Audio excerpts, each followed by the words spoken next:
शादी ब्याह कीजिए, सौदा न कीजिए। आज हमारे समाज में सौदा करने का तरीका क्या है? आज हमारे समाज में बेचने का तरीका क्या है? आज हमारे समाज में मुखिया जी मुश्ताक भाई खरीदने का तरीका क्या है? मेरे दोस्तों, आज अगर मेरे दोस्तों खरीदने वाला इस दुकान के अंदर चला जाए तो कहता है ये टॉफी कितने की है, तो दुकानदार कहता है खोलने से पहले कीमत जान लीजिए। ये बिस्किट कितने की, कहा खोलने से पहले, पॉकेट फाड़ने से पहले कीमत जान लीजिए तो फाड़िएगा, आप दूर मत जाइए। हम लोग देहात के रहने वाले हैं, इधर बैल का मेला भी लगता है। बैल के मेले में बैल का मालिक मेले के अंदर लेके जाता है। बैल को जब घर से लेकर के जाता है तो नहला भी लेता है, रंगों का छिड़काव भी कर लेता है, नई रस्सी गले में डाल भी लेता है, घंटियां लटका देता है।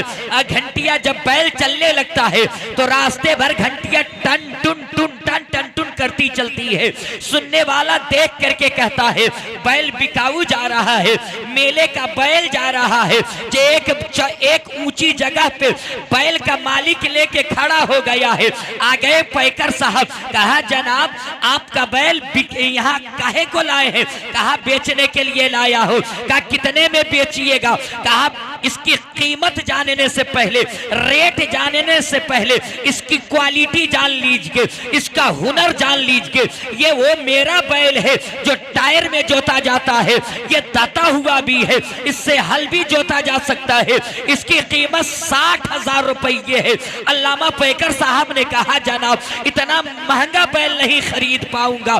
तो कहा रास्ता क्लियर रखिए, जाइए जाइए आगे बढ़ जाइए। पैकर साहब दूसरे बैल वाले से पूछे जनाब आप बैल बेचने के लिए लाए हैं? कहा जनाब बेचना ना होता तो मेले में काहे के लिए लाता? क्या कीमत बताइए? क्या कीमत जानने से पहले ये जान लीजिए ये बछा नहीं है, ये तंदुरुस्त है, ये मोटा है, ताजा है, ये मसहनी भी की जा सकती है, हल भी जोता जा सकता है। इसकी कीमत 40,000 रुपये है। तो बैल बेचने का ये तरीका है कि कीमत बताने से पहले उसके हुनर बताए जा रहे हैं, उसका काम बताया जा रहा है, उसकी क्वालिटी बताई जा रही है। वो बाप कैसा बाप है जो अपने बेटे को बैल की तरह बेच रहा है। लड़की वाले से कहता है मेरा बेटा बीपीएस पास कर चुका है, 45,000 की सैलरी पा रहा है, इसके लिए एक स्कॉर्पियो होनी चाहिए। वो बाप कैसा बाप है जो अपने बेटे को घोड़े की तरह बेच रहा है। वो बाप कैसा बाप है जो लड़की वाले से कहता है मैं जायदाद वाला हूँ, मैं शोहरत वाला हूँ, जमींदार हूँ, इसलिए अपने बेटे की कीमत 4 लाख 5 लाख रुपया रखा हो। ए मुसलमानों, अरे तुम कैसा मुसलमान हो? तुम बिकने के लिए आए हो। मुसलमान हर दौर में बिका है, मगर मुसलमानों तुम ससुराल पे मत बिको। अरे बिकना है तो करबला वाले फातिमा के लाल पे बिको।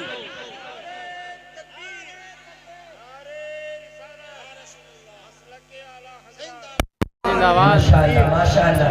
हमारे बड़े भाई मुश्ताक भाई को आना चाहिए और लोग को सपोर्ट करना चाहिए, है ना? है ना? तो ससुराल पे ओ चाचा हो अस्सलाम वालेकुम भैया, वालेकुम सलाम। साजही सोए लगे, फरिश्ता बहुत ठोकाई करेगा कि नबी का जिक्र हो रहा था और तुम सो रहा था। जो जागा से पाया, जो सोया सो खोया, तो साँझ ही सो जाइएगा। बताइए तो क्या? हाँ है ना? तो जरा सा सुनेंगे थोड़ी देर सुन लीजिए। मैं आज वेद वगैरह नहीं सुनाऊंगा, फिर इंशाअल्लाह साजगार माइक रहा तब उस पे वो धमक दिया जा सकता है। आइए, मगर हजरत मैंने कहा कि सिक्के का 2 पहलू दिखाऊंगा। मैं एक तरफी तकरीर कभी नहीं करता अंसार भाई, हम दोनों कंडीशन देखा था, लड़का और लड़की वाला। ये तो लड़का वाला है जो अपने बेटे को नौकरी दिखा के पैसा वसूलता है, अपनी खेत दिखा करके, जमीन दिखा करके पैसा वसूला करता है। मगर हर लड़की वाला नहीं, लड़की वाला भी कम बिगड़ा नहीं है। अगर किसी की बेटी शादी के लायक हो गए, अल्लामा तस्लीम साहब को कहा जनाब आप इलाका में घूमते हैं, कोई लड़का देखिए ना, ये देख सुन करके आए। कहा फला का बेटा हाफिज कुरान बन करके आया है, अपनी बेटी की शादी कर दो। तो क्या कहता हूँ मौली साहब से न करेंगे। हमारा कंडीशन ना देखा है। हम मौलवी से 6,000 की इमामत करे वाला से बियाह करेंगे। अल्लामा तस्लीम साहब चुपचाप हो गए। थोड़े दिनों के बाद में खोज खाज करके लाए, कहा जना फला का बेटा इंजीनियरिंग करके आया है, ये वो दिल्ली से पढ़ करके आया है, लखनऊ से पढ़ करके आया है, मगर देखो वो बड़ा गरीब आदमी है, छप्पर का घर है, खपड़े का घर है, बड़ी गुर्बत की जिंदगी है, मगर लड़का बड़ा सुशील है, बड़ा क्वालिफाइड है, बड़ी हुनरगर है, अपनी बेटी से कर दो। तो आज का दुनियादार बाप कहता है जनाब आप मेरी क्वालिटी नहीं जानते हैं, मैं हवेली में रहने वाला हूँ, मैं शोहरत याफ्ता लोग हूँ, दौलतमंद लोग हूँ, मैं नेता टाइप का लोग हूँ, मैं गरीब के घर में करूंगा, मेरे लेवल का रिश्ता खो दिए। जब बैल के मेले में बैल का दांत उठा करके देखा जाए, बैल को जोत करके देखा जाए, बैल को टायर में जोत करके हाँक करके देखा जाए, तो बैल का मालिक दाम दुगुनी बढ़ा दिया करता है। जब लड़की वाला दुनियादार बन करके जब बेटी के लिए रिश्ता तलाशेगा तो उसे दहेज देना होगा। जिस दिन सुन्नते मुस्तफा बनकर सुन्नते रसूल की पैकर में ढल करके अपनी बेटी के लिए दूल्हा तलाशेगा, उसी दिन कोई गुलामे मौला अली बन करके उसकी बेटी का हाथ थामता नजर आए। मगर क्या है, लड़की वाला भी कम नहीं बिगड़ा है, कम नहीं बिगड़ा है। मिजाज तो लड़का वाला का लड़की वाला चढ़ाया है, खाली धारणा डाल दे के 9 हम लोग को 9 देना है, 9 देना है, तो मजाल है कि कोई लड़का वाला ले ले, कोई ले ले। एक मस्जिद का इमाम हजरत तो हट जाता है, वो कहता है 7,000 दीजिएगा, 8,000 दीजिएगा तो रहेंगे, तब तक हम एगो मौलवी साहब आएंगे 5,000 में रह जाते हैं। तो सिगरेटी का मन बढ़ेगा कि नहीं बढ़ेगा? जब एगो लड़की वाला कहेगा कि हम लोग को पूरे इलाका में नहीं देना है तो नहीं देना है, तो मजबूरी में करनी पड़ेगी। मगर हम लोग सोचते हैं कि जैसे भी हो इधर से नीचे से धरा दे, चाहे ऊपर से लेफाफ धरा दे, जल्दी से उनके यहाँ रिश्ता हो जाए। मगर आइए आखिरी बात सुनिए, करने नबी ज़माने मुस्तफ़ा को उठाइए, पैगंबर इस्लाम का दौर देखिए। पैगंबर इस्लाम के पास 4 बेटियां, उन बेटियों में से एक बेटी का नाम सैयदा तैयबा ताहिरा फातिमा ज़हरा रज़ियल्लाहु ताला अन्हा है।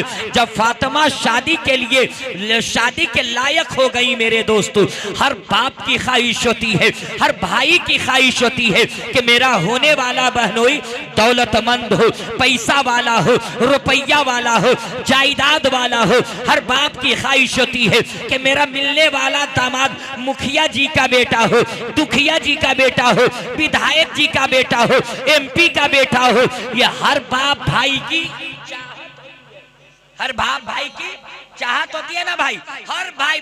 मगर नबी के पास जो बेटी फातिमा है, यमन के बहुत बड़े कारोबारी का सरफराज भाई, लेटर आया, खत आया कि या रसूलल्लाह, पूरे मुल्क यमन में मेरी तिजारत फैली है, बिजनेस फैला है, बेटी का हाथ मेरे बेटे के हाथ में दे दिया जाए। पैगंबर ने खत पढ़ा, रख दिया। कुछ दिनों के बाद इराक के गवर्नर का खत आया कि या रसूलल्लाह, मैं इराक का गवर्नर हूँ, आप अपनी शहजादी का हाथ मेरे बेटे के हाथ में दे दे। पैगंबर ने गवर्नर का खत पढ़ा, रख दिया है। कुछ दिनों के बाद में मिस्र के बादशाह का खत आया, या रसूलल्लाह, मैं बादशाह मिस्र हूँ, मेरा बेटा इकलौता बेटा है, बड़ा हसीनो जमील बेटा है, एकलौता है, मेरे बाद वही बादशाह बनेगा, अपनी बेटी की शादी मेरे बेटे से कर दे। पैगंबर खत को पढ़े रखते चले गए। रऊसाने मक्का, मालदारे मक्का, सरदराने मक्का के खुतूत पे खुतूत आए। नबी पढ़ते गए, रखते गए, पढ़ते गए, रखते गए, पढ़ते गए, रखते गए। सहाबा हैरान थे कि नबी को कैसा दामाद चाहिए, नबी को कैसा रिश्तेदार चाहिए। लोग तो दौलतमंदों को खोजता है, पैसे वाले को खोजता है, शोहरत वाले को खोजता है, मगर नबी के पास इतने बड़े बड़े रिश्ते आए हैं, नबी को कैसा रिश्तेदार चाहिए। अबू बकर पूछ उठे, मौला अबू बकर पूछ उठे, हजरत उमर फारूक वो बोले आका आपको कैसा रिश्तेदार चाहिए। सहाबा हाथ जोड़ करके पूछे आका ए मेरे आका आपको कैसा रिश्तेदार चाहिए। तो मुस्तफा मुस्कुराए और कहा ए मेरे सहाबियों मुझको दुनियादार दामाद नहीं चाहिए, मुझको शेरे परवरदिगार दामाद चाहिए। सहाबा इशारा समझ गए, सहाबा इशारा समझ गए। आ गए मौला अली की दरबार में, कहा अली तू नबी का चाचाजाद भाई है, 4 यारों में से एक यार भी है, पंजतन में भी तू है, 4 यार में भी तू है, 10 में भी है तू। जिसको बसारत मिली जन्नत में जाने की उसमें भी अशरे मुबस्सरा जी, उस 10 में भी अली तू है, 4 यार में भी तू है, पंजतन में भी तू है, बनु हाशिम में भी तू है, बनु कुरैश में भी तू है, नबी का चचा जाद भाई भी है, खूनी रिश्ता भी रखता है, तुझसे ज्यादा नबी का करीबी कोई नहीं है। जाना तू ही फातिमा का हाथ मांग ले। नबी को लोगों ने चढ़ाया है। आ गए मौला अली दरबारे नबूवत में, दोनों जांघों को टेक दिया, कहा या रसूल अल्लाह कुछ मांगने आया हूं, कुछ भाई साहब कुछ मांगने आया हूँ, कुछ आरिज भाई मांगने आया हो। तो नबी कहते हैं बोलो क्या मांगना चाहते हो। मगर अली के सीने में इतनी ताकत नहीं कि नबी की आंखों में आंखें डालकर फातिमा का हाथ मांगा जा सके। वो अली जानते थे ये वो दरबारे नबूवत है जहां फरिश्तों के सरदार जिब्रील अमी बगैर इजाजत के आया नहीं करते, और ये वो दरबार है जहां जोर से बोलना भी बेअदबी है, जोर से बोलना भी बेअदबी है। कहीं बोलूं बेअदबों में शुमार कर दिया जाऊंगा। अली खामोश। दूसरी मर्तबा कहा या रसूल अल्लाह कुछ मांगने आया हो, कुछ कहने आया हो, कुछ अरीजा लेकर के आया हो। नबी मुस्कुरा के कहे बोलो ना क्या कहना चाहते अली बोलो। मगर हिम्मत नहीं हो पाई, खामोश रहे। कुछ देरों के बाद कहा, कुछ देरों के बाद या रसूल अल्लाह कुछ मांगना चाहता हूँ। तो जलाल भरे लहजे में मुस्तफा फरमाते हैं अली बोलो ना क्या मांगना चाहते हो। तो दबी लहजे में मौला अली फरमाते या रसूल अल्लाह मैं फातिमा का रिश्ता हाथ मांगने के लिए आया हूँ। इतना सुनना था कि नबी मुस्कुरा उठे, नबी तबस्सुम फरमाने लगे और कहा अली अरे मैं भी इसी दिन का इंतजार कर रहा था कि अली आवे और फातिमा का रिश्ता लेके चला जाए। माशाअल्लाह जब इतना अली सुने मचल गए, उछल गए, हुजरे नबूवत से निकला। क्यों नहीं, आज किसी के बेटे की शादी विधायक की बेटी से लग जाए तो मेहसी थाना के थानेदार को समझेगा। हमारे ससुर विधायक एमपी है, थानेदार जेब में है, अड़ोसी पड़ोसी को तो छोड़िए नो भैलू, अड़ोसी पड़ोसी नो भैलू, अपना में लगाए नहीं करेगा। मगर अली की शादी उससे हो रही है जो लड़की जन्नती औरतों की सरदारा है और उसकी बेटी से लग रही है जो सरवरे अंबिया है ना। तो अली क्यों नहीं खुश हो, अली खुश है, मचल रहे हैं। सहाबा घेर लिए, कहा अली क्या हुआ बोलो बताओ क्या हुआ, क्या मामला आया कि नबी ने क्या कहा। मगर अली कुछ नहीं बोले। इनकी खुशी को देख करके सहाबा समझ गए कि रिश्ता कबूल हो गया है। हस्बे तारीख जो नजर बेदार रखने की जो कसौटी साथ रखते हैं उसे क्या नींद और जो चुनौती साथ रखते हैं। खाइए खिलाइए, खाइए जगे रहिए। मगर है ना क्या कह रहे थे, अली के शादी के दिन मुतय्यन कर दिए गए। अली को जब दूल्हा बनाया जाने लगा, आज का दूल्हा अली को जब दूल्हा बनाया जाने लगा अल्लामा तस्लीम साहब, तो कोई गाजा बाजा न कोई उपटन मला, सादा कपड़ों में था नौशहे फातिमा। कोई गाजा बाजा, कोई हो कोई पोपो, कोई ढुम ढुम, कोई टुम टुम, कुछ नहीं बजाया गया। आज कर नौशा को नौशा नहीं खलीफा मुस्ताक भाई बना दिया जाता है। क्या कहिएगा, जब नौशा आंगन में चला जाए तो तहबंद लुंगी को टूंग करके यहाँ और ना कहीं कहीं तो ऐसा टूंग करके पट्टी निकाल के बीच चौकी पे बैठा करके 6 गो औरत मकई के लेढ़ा से रगड़ रगड़ रगड़ रगड़ के उठन लगाती है।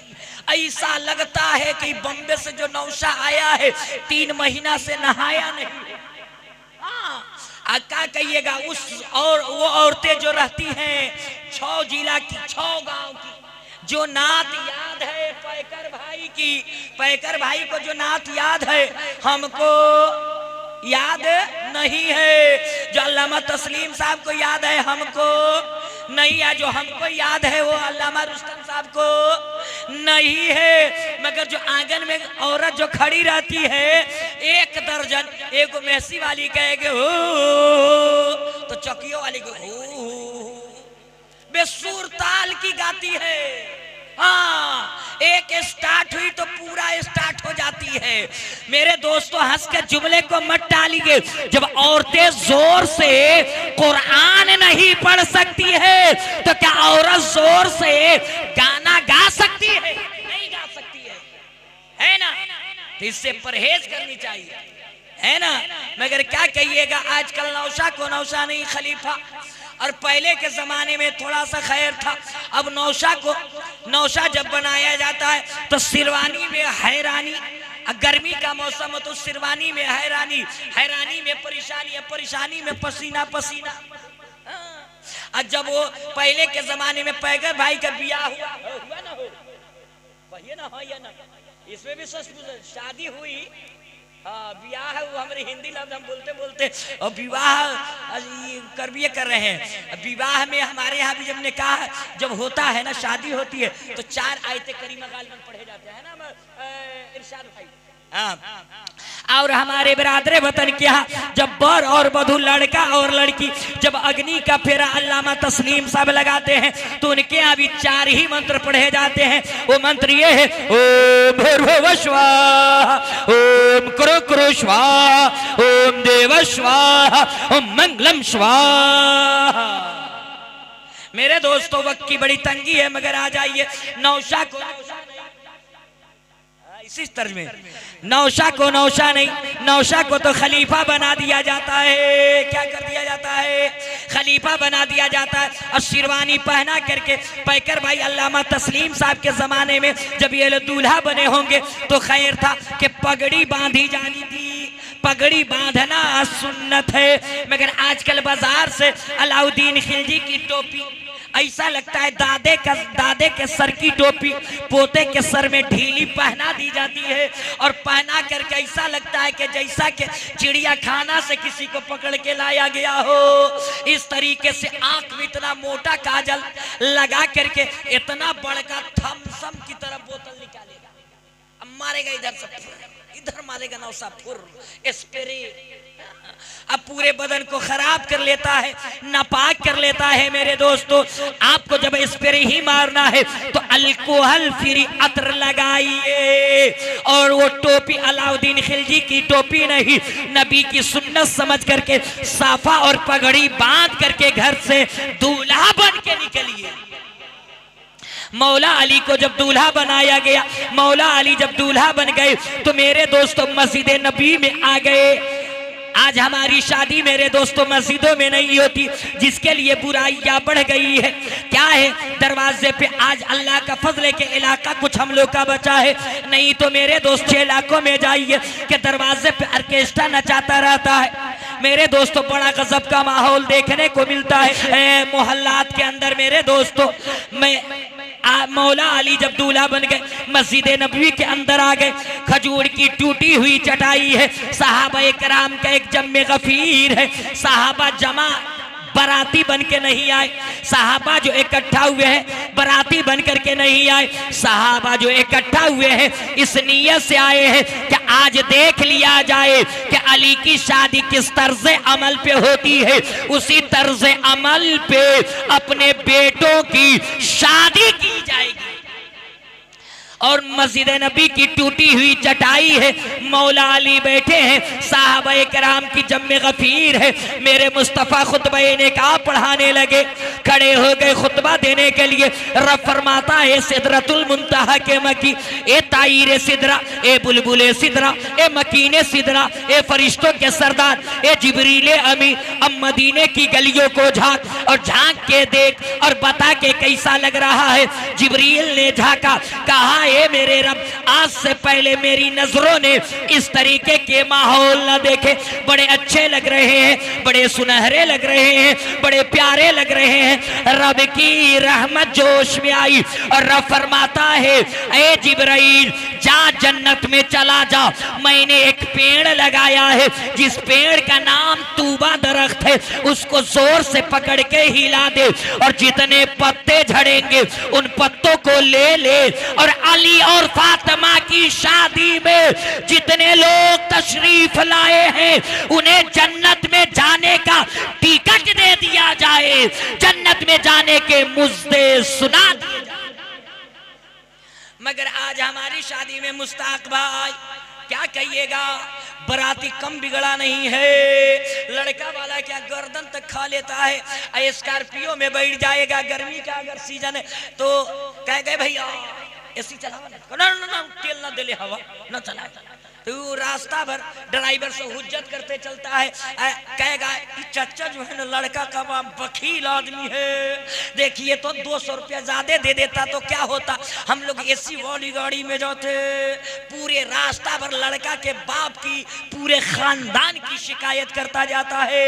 और लड़की वाला के यहाँ जाएगा, नाश्ता भी बाराती कर लेता है, खाना खा के दांत खो देगा और गांव में घूमेगा, सब घर का जायजा लेगा कि किसका मकान कितना ऊंचा, कितना छोटा, कितना बदसूरत, कितना खूबसूरत, सब देख लेगा। कहेगा चाचा ठगा गलबा है, इनका लायक रिश्तेदार नहीं थे, इनको से बड़का बखील बाई देखला, ठीक ठाक नहीं थे, 1 लाख शिकायत करता है।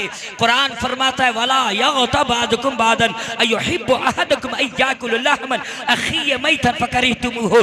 एक मुसलमान दूसरे मुसलमान की पीठ पीछे गीबत न करे, शिकायत न करे, चुंगलखोरी न करे। गीबत करने वाला ऐसा है कि अपने मुर्दार भाई का गोश्त खाया करता है।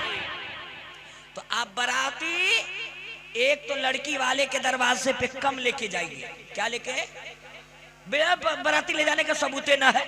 4 बाप जाइए ना, लड़की को ब्याह करके लाइए, घर पे वलीमा कीजिए, 9 गो खस्सी जमा कीजिए, अब पैकर साहब को हमरों को दावत दीजिए, खिलाइए ना वलीमा। लड़की वाला को, लड़की वाले की खेत बेचवा करके अब बूटी का साइज देखा जाता है। हम लोग कम बिगड़े नहीं हैं, हम ये नहीं कहते कि हम सब में है। हाँ, कोई ऊपर से ले रहा है, कोई नीचे से ले रहा है, कोई नीचे से लिस्ट देख रहा है, कोई ऊपर से लिस्ट देख रहा है।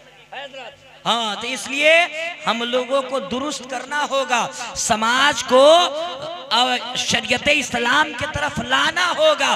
कोई इलाहाबाद से या कोई दूसरे मुल्क से कोई दूसरा नहीं आएगा हमको हिदायत करने के लिए, हमारे ही समाज में से कोई न कोई उठ करके हमारा इस्लाह करेगा और उसको मानना होगा। और चाचा के कान में कहिए जोर से सुभान अल्लाह। चाचा सो रहे हैं, अस्सलाम वालेकुम, कहिए वालेकुम सलाम, है ना। हाँ, बीवी को सलाम कीजिए, खिलाइए पिलाइए, घुमाइए, कपड़ा पहनाइए, ले जाकर रसमाधुरी रसमलाई खूब खिलाइए, पर्दे में खूब प्यार कीजिए, मगर बीवी से मुरीद मत होइए। मुरीद होना हो तो कहीं जाइए, बरेली जाइए, अच्छे पीर का तलाश कीजिए। न तो आजकल टोकरी का टोकरी पीर घूम रहा है। हाँ, बहुत पीर घूम रहा है। अंगूठी बेचने वाला पीर हो गया, पापड़ बेचने वाला पीर हो गया, कुरकुरा बेचने वाला पीर हो गया, कितना पीर का गिनाइएगा। इसलिए के बच कर चला मुदई में इनके चश्मे जादू देखकर जाहिदों ने ताक पे तकवा उठा कर रख दिया। इसलिए नकली पीरों से सावधान रहिए। और बात आ गई तो अब उस शादी के मैटर को छोड़िए, एक बात सुनिए। आप किसी पीर से मुरीद होते हैं, अच्छा पीर देख करके मुरीद होइए। अब पीर साहब को काजू मत खिलाइए, पीर साहब को काजू मत खिलाइए। अपने बाप के लिए सबसे पहले दवाइयां बाजार से खरीद करके लाइए, है ना। अगर पीर साहब घर आते हैं सूखी रोटी जरूर खिलाइए। बाप की गंजी फटने से पहले बाप की गंजी खरीद करके लाके दीजिए। पीर साहब नाराज हो जाएंगे तो दूसरे खानकाह से मुरीद हो जाएगा, वो खानकाह नाराज होगा दूसरे खानकाह से मुरीद हो जाएंगे। मगर माता पिता नाराज हो जाएगा तो मेरा रसूल भी नाराज हो जाएगा, मेरा खुदा भी नाराज। इसलिए पीर नाराज होता है तो होने दीजिए, रिश्तेदार नाराज होता है तो होने दीजिए। बूढ़े माँ बाप की खिदमत कीजिए, बूढ़े माँ बाप की सेवा कीजिए। अगर आपको रोजी नहीं मिलती है तो कौनो मौलाना साहब की तावीज मत लटकाइए, मत लटकाइए। अगर तावीज से रोजी बढ़ जाती तो मौलाना साहब 6,000 में रहते।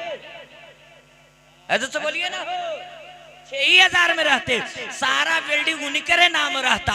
मेरे दोस्तों, मौलवी की तावीज लटकाने से पहले रात के सन्नाटे में अपने बूढ़े माँ बाप की पैर दबाइए।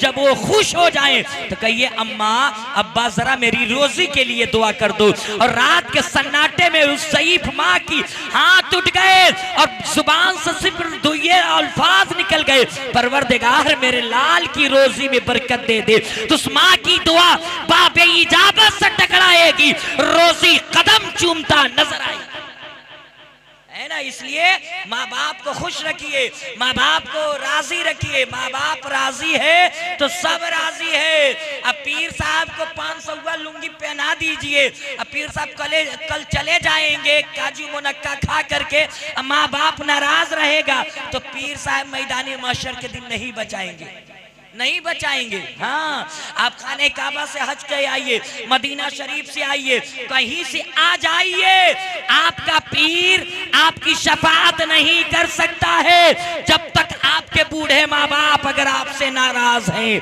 तो इसलिए मेरे दोस्तों, इबादत के अंदर कबूलियत चाहिए, रोजी में बरकत चाहिए, इम्तिहान में कामयाबी चाहिए, समाज में सुरखरुई चाहिए। तो अपने बूढ़े माँ बाप की खिदमत कीजिए और उनको राजी करके, उनको खुश करके उनसे दुआ करा।